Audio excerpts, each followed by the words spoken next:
අද අපි මේ වීඩියෝ එකෙන් කතා කරන්න යන්නේ අපි අලුතෙන් හඳුන්වලා දෙන ස්ටුඩියෝ මැනේජ්මන්ට් සොෆ්ට්වෙයාර් එක. ස්ටුඩියෝ මැනේජ්මන්ට් සොෆ්ට්වෙයාර් එකක්. ඒ වගේම මේක studio print shop communication graphic design printing printing මේ වගේ ඕනම තැනකට යූස් කරන්න පුළුවන් සොෆ්ට්වෙයාර් එකක්. මම මුලින්ම මේකේ මොනවද මේකේ තියෙන මොඩියුල්ස් ඒ තියෙන ෆන්ක්ෂන්ස් මොනවද කියලා මුලින් කියන්නම්. මුලින්ම තියෙන්නේ මේ ඔයගොල්ලෝ මේක සොෆ්ට්වෙයාර් එකට ලොගින් වුණාට පස්සේ ඔයාලා මුලින්ම දකින ඩෑෂ්බෝඩ් මේක ජොබ් බේස් විදිහට තමයි මේ සිස්ටම් එකේ මැනේජ්මන්ට් එක යන්නේ. එතකොට අද ඔයා මේ වෙනකොට පෙන්ඩින් ජොබ්ස් කොච්චර තියෙනවද? එතකොට අද දවසේ අප්ඩේට් වෙච්ච ජොබ්ස් කොච්චරද? අපේ දවසේ අලුතෙන් ආරම්භ කරපු ජොබ්ස් කොච්චරද? අද දවසේ ජොබ්ස් කීයක් කම්ප්ලීට් වෙලා තියෙනවද කියලා බලා ගන්න පුළුවන්. ඒ වගේම සම්පූර්ණ ජොබ්ස් ප්‍රතිශතයක් විදිහට මෙතන බලා ගන්න පුළුවන්. ඒ වගේම මට වීක්ලි earning එක මේ chart එකෙන් බලන්න daily ඔයා මේක earning අප්ඩේට් කරනකොට chart අප්ඩේට් වෙනවා. ඒ වගේම peak hours ඔයා real time data මේකට අප්ඩේට් කරනවා නම් real time මේ data බලා ගන්න පුළුවන්. ඒ වගේම ඔයාගේ products වලින් top trending products මෙතන පහ මෙතන පෙන්නනවා. ඒ වගේම recent jobs ටික මෙතන පෙන්නනවා. ඒ වගේම මේක daily මන්ත්ලි දිගටම ඔයගොල්ලන්ට අප්ඩේට්ස් ලැබෙනවා. එතකොට ඔයාලා හැමතිස්සෙම මෙතන බලා ගන්න පුළුවන් ඔයගොල්ලෝට අන්තිමට ලැබිලා තියෙන ස්ටේබල් version එකේ then මේකේ මොඩියුල්ස් එක ගත්තොත් එහෙම all jobs තියෙනවා. මේකේ ඔයාට ඔයාගේ මේ වෙනකොට තියෙන කරලා තියෙන සියලුම job cards view එකෙන් බලා ගන්න. job card එකේ මේ job එක customer කවුද customer items මොනවද total එක ජොබ් එකේ ස්ටේටස් එක එතකොට එයා ෆුල් පේමන්ට් එකක් කළාද නැත්නම් කොච්චරක් එක පේමන්ට් කරන්න තියෙනවද ඇඩ්වාන්ස් එක අරන්ද හදා ගන්න පුළුවන්. ඊට පස්සේ පේමන්ට් මොඩියුල් එක තියෙනවා. මේ පේමන්ට් මොඩියුල් එකෙන් සාමාන්‍ය ෂොප් එකක කියන්නේ පෝස් එක කියලා පොයින්ට් ඔෆ් සේල් විදියට යූස් කරන්නත් පුළුවන්. ඒ වගේම ආගේ ජොබ් කාඩ් වලට පේමන්ට්ස් ගන්න යූස් කරන්න පුළුවන්. මේ මූඩ් දෙක තමයි මේ විදියට තියෙන්නේ. එතකොට මේකේ වට කස්ටමර් කෙනෙක් ඩිරෙක්ට් සේල් මූඩ් එකේදී වට කස්ටමර් කෙනෙක් ඇඩ් කරලා කරන්න පුළුවන්. එහෙම නැත්නම් සාමාන්‍ය කස්ටමර් කෙනෙක් ඔයාගේ පේමන්ට්ස් ගන්න, අයිටම් ඇඩ් කරන්න, ඩිස්කවුන්ට් දෙන්න මේ ඔක්කොම ෆන්ක්ෂන්ස් තියෙනවා. මේ පේමන්ට් මෙතන තියෙනවා. ඊට පස්සේ කස්ටමර් මොඩියුල් එක මෙතන තියෙනවා. වට කස්ටමර් කෙනෙක් ඇඩ් කරන්න. ඔයාගේ ඩේටාබේස් එකේ ඉන්න කස්ටමර්ස්ලා ඔක්කොම මෙතන පෙන්නනවා. ඒගොල්ලන්ගේ ongoing jobs කීයක් තියෙනවද? ඊට පස්සේ ඒගොල්ලන්ගේ ස්ටේටස් ටික මෙතන පෙන්නනවා. total value එක මේ payments තියනවාද credit limit එකක් දෙන්න පුළුවන් loyalty points එසේ ඒගොල්ලන්ගේ profile view එකට ගියාම එයා දැනට jobs කීයක් එයාගේ රන් වෙනවද payments ඒ අන්තිම payments මේ හැමදේම මෙතන බලා ගන්න.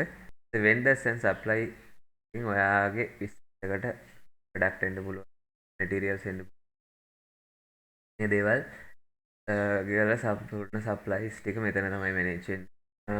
වෙන්ඩර්ස්ලා මෙතනින් වට ඇඩ් කරන්න පුළුවන්. ඒ සප්ලයි මැනේජ්මන්ට් වල ඔයාලට පෙන්නනවා.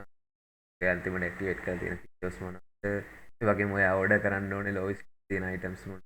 මෙතන ඔයාලට පෙන්නන නැති මයිනස් පෙන්නනවා. ඒ කියලා කියන්නේ ඔයාලට අපි ජොබ් විදිහට යනකොට ජොබ් එක එදාම කම්ප්ලීට් වෙන්නේ සමහරවිට සතියක වෙන්න පුළුවන් දවස් 5කින් වෙනවා. අන්න එතනදී සමහරවිට ඔයාලට ඉන්වෙන්ටරි නැති වුණත් ඔයාලට ජොබ් අයිටම් එක ඇඩ් කරන්න පුළුවන්. හැබැයි ඔයාලට මෙතනින් බලා ගන්න පුළුවන්. එතකොට ඊළඟ ඕඩර් එක දානකොට කොච්චර අයිටම් ප්‍රමාණයක් දාන්න එම්ප්ලොයිස් මොඩියුල් එකේ ඔයාලට මේක ඔයාගේ ෆින්ගර්ප්‍රින්ට් ඩිවයිස් එකක් තියෙනනම් රියල් ටයිම් අප්ඩේට් කරන්න පුළුවන්. ඒ දවස් ඇවිල්ලා කරක් වෙලා නිවුස් තියෙනවද මේ ඔක්කොම බලා ගන්න පුළුවන්. ටෙන්ඩන්ස් ලොග් ටික මෙතන වෙන්නේ. ටෙන්ඩන්ස් ඒ වගේම ඒගොල්ලන්ගේ කරන්න ඒ වගේම ID කාඩ් එකක් තියෙනවා. රික්වෙස්ට් මොඩියුල් එක තියෙන්නේ ඔයාගේ ඔපරේෂන් වල සෙන්සිටිව් ඔපරේෂන් කන්ට්‍රෝල් කරන්න තමයි මේක. පළවෙනි එක තියෙන්නේ job due extension කියලා. ඒ කියන්නේ job due date එක change කරන්න පුළුවන්. ඒක අපිට employee ට තනියෙන් change කරන්න බෑ. එයා request එක දැම්මම මෙතන request එක appear වෙනවා. එතකොට එයාට වඩා high level එකක user කෙනෙක් මේක accept කරන්න ඕනේ. එතකොට job due extension leave ඊට පස්සේ කිසිම data එක delete කරන්න බෑ. delete කරන්න අනිවාර්ය request එකක් ඕනේ. ඊට පස්සේ profile update යූසර් එම්ප්ලොයිස්ලගේ යා ප්‍රොෆයිල් අප්ඩේට් කරන්න පුළුවන් පාස්වර්ඩ් රීසෙට් චේන්ජ් එකක් ඉල්ලන්න පුළුවන් ඊට පාස්වර්ඩ් එකක් අමතක නැහැ ඒ වගේ දේවල් මේ ටූල් එකේ හැන්ඩල් වෙනවා ෆයිනෑන්ස් ඩෑෂ්බෝඩ් එකේ ඔයගලන්ට කවුන්ටිංగ్ එක්ස්පෙන්ස් petty cash දේවල් ඔයගලන්ට බැලන්ස් කරගන්න සෙට් කරගන්න අවශ්‍ය කරන දේවල් ටික තියෙනවා ඒ ඇක්ටිවිටි ලොග් එකෙන් නම් එකේ වෙන හැම ඇක්ටිවිටි එකක්ම බලා ගන්න පුළුවන් ජොබ් ක්‍රියේට් කරපුවා ලොගින් මේ හැමදේම බලා ගන්න පුළුවන් දැන් කිසිම කෙනෙක්ට වගේ එම්ප්ලොයි කෙනෙක්ට වර්ක් කියන්න බෑ මම මේ වෙලාවේ මම නේ එක කරේ වගේ ඒ රිපෝට් මොඩියුල් එක ඒ වගේ ජොබ් එකට එකේ ඩිසිෂන් ගන්න අවශ්‍ය කරන හැම රිපෝට් එකක්ම ඇඩ් කරලා තියෙනවා කවුන්ට් ලෙජර් එකේ සමරි එකක් බලන්න පුළුවන් ඇටෙන්ඩන්ස් තියෙනවා ඒකට මේවාට කෙනෙක් එම්ප්ලොයි කෙනෙක් ලීව් රික්වෙස්ට් එකක් දැම්මොත් මේ ටැබ් එකට ගියාම ඔයාලට බලා ගන්න පුළුවන් කොච්චර ජොබ්ස් දවසේ ඩියු තියෙනවද එතකොට එදාට ඩියු එකක් දෙන එක ගැටලුවක් නැද්ද කියන එක ඔයාලට එතනින් චෙක් කරගන්න පුළුවන් මේ වගේ රිපෝට් එකක් තියෙනවා ඊට පස්සේ ඇටෙන්ඩන්ස් ඇන්ඩ් පේරෝල් කොච්චර එම්ප්ලොයිස්ලා ඇවිල්ලාද මේ මාසේ පේරෝල් ජෙනරේට් කරාට පස්සේ පේරෝල් කොස්ට් එක එතකොට ලාස්ට් මන්ත් එකත් එක්ක වැඩි වෙලාද අඩු වෙලාද ඊට පස්සේ ඇටෙන්ඩන්ස් කමිෂන් ඊට පස්සේ මේ පේරෝල්ස් වලට සහ ඇටෙන්ඩන්ස් අදා රිපෝට්ස් ඒ වගේම ඔයාලට සෙටින්ග්ස් වලින් කන්ට්‍රෝල් කරන්න පුළුවන් මේ පේරෝල් සෙටින්ග්ස් CPF ඊට කමිෂන් ලොජික්ස් ඇඩ් කරන්න පුළුවන් ඒ ප්‍රධාන මොඩියුල් එක තමයි ඉන්වෙන්ටරි ඒ සම්පූර්ණ ස්ටොක් එක කැටගරිස් කීපයක් යටතේ ඔයාලට අයිටම් ඇඩ් කරන්න product service design fine photo frame සහ විඩියෝ ෆොටෝ කියලා ඒතර මේ හැම වර්ගයකින්ම ඔයාලට ඉන්වෙන්ටරි එක අයිටම් ඇඩ් කරන්න පුළුවන්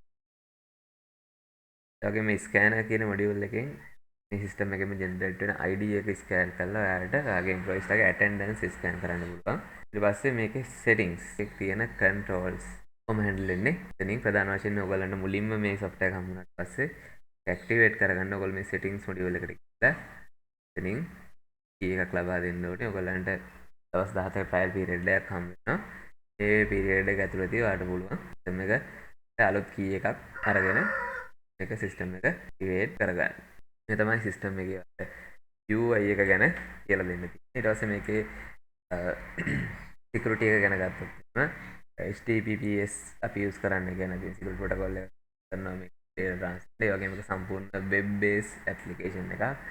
කියන්නේ ඔයාලට ඉන්ටර්නෙට් කනෙක්ෂන් එක තියෙන්න ඕනේ වැඩ කරන්න.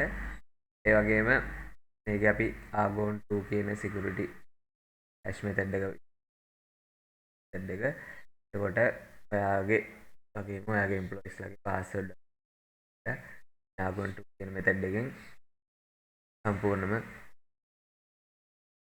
කන්වර්ට් වෙලා තියෙන්නේ. එතකොට කාටවත් මේ database එක තුළට ගියා කියලා මේ data බලන්න බැහැ. ඒ වගේම season base සහ JWT tokens වෙන කෙනෙක්ට ඔයාගේ පාස්වර්ඩ් අරගත්තා කිව්වත් මේකට log වෙන්න බෑ. මේ හැමදේම security control වෙනවා. ඒ වගේම common security attack හැම එකටම match වෙන විදිහට brute වගේ දේවල් වලට protection දාලා තමයි හදලා තියෙන්නේ. හින්දා ඔයගලන්ගේ data security එක ඔයගලන්ගේ මේ කියන පුර්ණයෙන්ම bank grade එකටම මේකේ security data security issue එක. ඒ වගේම ඔයගලන්ට ඕනම වෙලාවක මේ system එකේ data වලට backup කරගන්න පුළුවන්. විදිහට backup කරගන්න. මම ඒතර ඔයාලා license එක කරන්නේ නැත්නම් මෙතන එකක් තියෙනවා. දවස් 15ක් වගේ යනකම් මේ වලට වෙනවා. ඊට පස්සේ ඔයගලන්ට සිස්ටම් එකේ ඇක්සස් නැති වෙනවා. සෙටින් ටැබ් එක හරහා ඇක්ටිවේට් කරගන්නකම් සිස්ටම් එක ලොක් වෙනවා. අපි එහෙනම් ඊළඟ වීඩියෝ එකෙන් බලමු ස්ටෙප් බයි ස්ටෙප් කොහොමද මේකට මුලින්ම ලොග් වෙන්නේ කොහොමද ඊට පස්සේ එතන ඉඳලා ස්ටෙප් බයි ස්ටෙප් බලමු.